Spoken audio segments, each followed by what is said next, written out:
What's going on, everybody? Mike McFarland here, the Lake Fork Fishing Guide, McFarlandFishing.com. It is Tuesday, July 12th, and it's hot.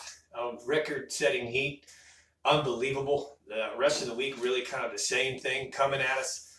But let's talk rundown. All right, water temperatures, they're getting up there, man. 88.93 yesterday, 88.6 this morning on launch, 92.1 on coming off. 0 to 1 foot visibility, 396.44. We are now officially dropping below 6.5 feet. It is starting to look it. My client even said today that he grew up here. He said this lake is looking pretty grim.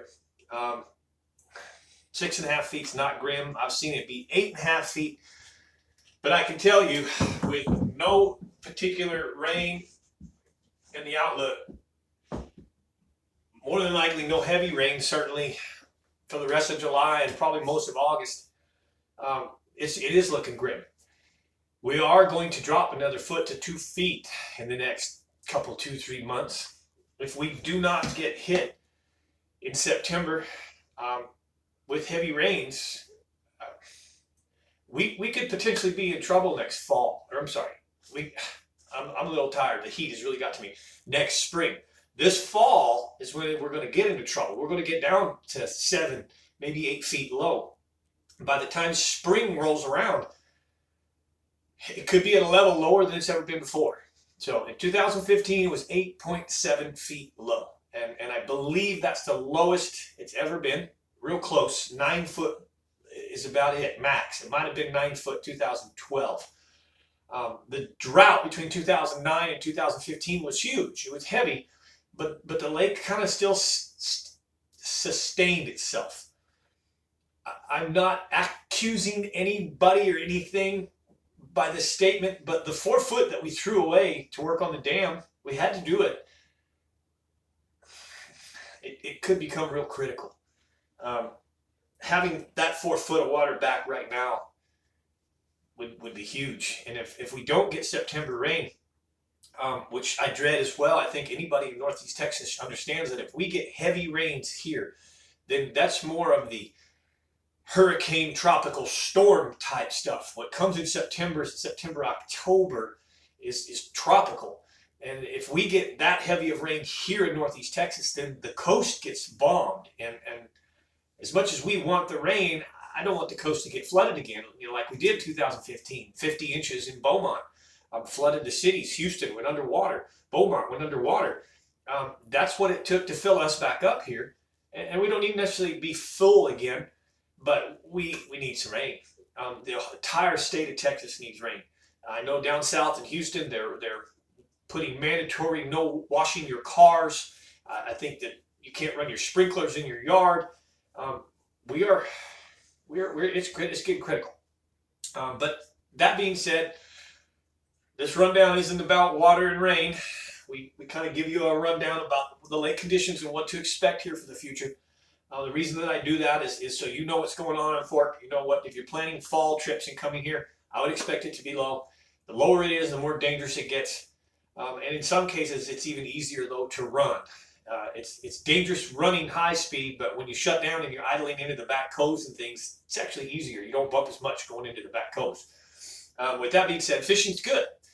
We're catching fish, and from Friday, Saturday, I even fished with Brooke Saturday. We caught some big fish. The bite is there.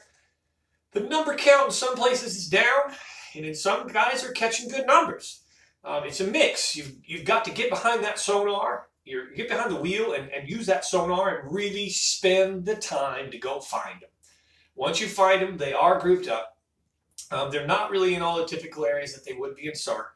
One tip that I can tell you, they are eating jigs, they are eating big worms, they are eating the Carolina rig with creature baits. But the tip that I can tell you is remember the depth zone that you like to catch them in or you found them in the past. And I can tell you what it is, 18 to 22 foot of water. Okay, 22 being about as deep as we get in late summer, July and August. Not much deeper than that. Usually there's a thermocline and there's no oxygen below the thermocline, so they cannot exist below that thermocline, at least not for very long. So they just don't. So 18 to 20, 22 foot is the range you're looking for. Remember, when you look at your map, whether it be a hard map or you're mapping Navionics or your Lake Masters on your Humminbird, minus 6 feet.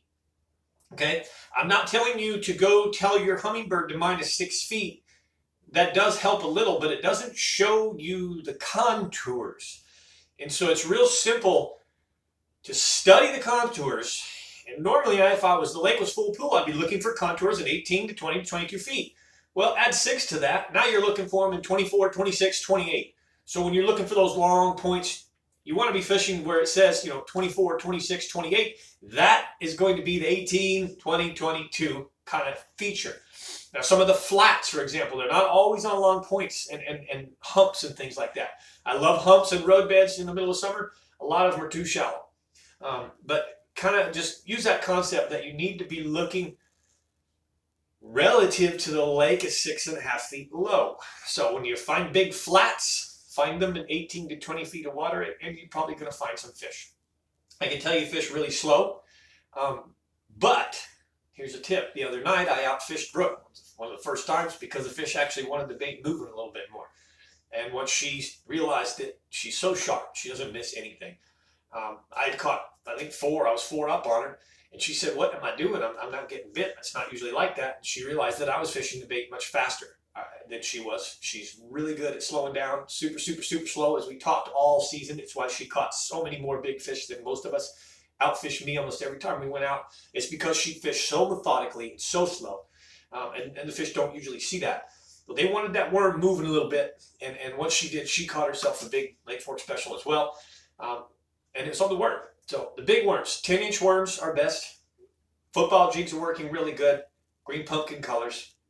Creature baits in green pumpkin colors, a little bit of chartreuse.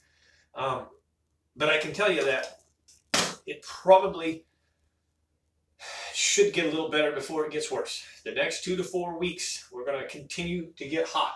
When the morning temperatures are 91, 92, 93 in the morning, and there's no cool trend at all at night, then it starts to get the dog days of summer, and we really do struggle.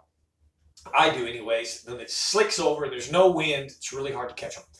Right now, though, we get a night cool trend. It goes down to 70 degrees. Cool water sinks. So believe it or not, there's still some shallow fish as well. Early in the morning, if you'll fish that 6 to 10 foot of water, if you'll even look for a topwater bite, you might find it if you're in the right spot. I was on a spot this morning, shallow hump, had bait flipping all over the place. I really missed the ball. Probably should have thrown topwater. Didn't. As I'm telling you about it, it's ringing in my head. Duh, I should have been throwing top water. I had plenty of shad there present, and the sonar looked really good with fish. But anyways, these are just some things I'm going to talk out with you in the public rundown. And I really am grateful that you're here. Thanks for all the subscription. Thanks for the following. It's getting to that dramatic part of summer. August is going to be hot. I'm going to take some more vacations. Going to go fly fishing, do some trout fishing, do some other things. So I will keep you up to date still with public rundowns. Going to try and do 2 a week. But sometimes they're going to get a little slimmer. And sometimes they may be a little fuller. It's just for a short window. When we get back to September, we're full rolling again. September, October, November, all the way into Christmas time. But the next 6 weeks will be a little bit shallower. So that's really where we're at. If you have any questions, message below. If you're enjoying it, give me the thumbs up. I always appreciate that. It helps me understand that you guys are liking us. So definitely hit that comment or the like button below. That's what I mean when I say thumbs up. Hit the like button below. And I want to leave you something else. It's time to fish at night. Night fishing on Fork can be amazing. Again, it's a dangerous lake to travel. Really have your idea of where you're going to go before you go. Launch in an area. There's not a lot of night-like docks, but there still are night-like docks. Little Mustang has a few. Caney Creek has some. Little Caney, I mean. But anyways, here's the key. You definitely want to kind of pick an area and stick to it.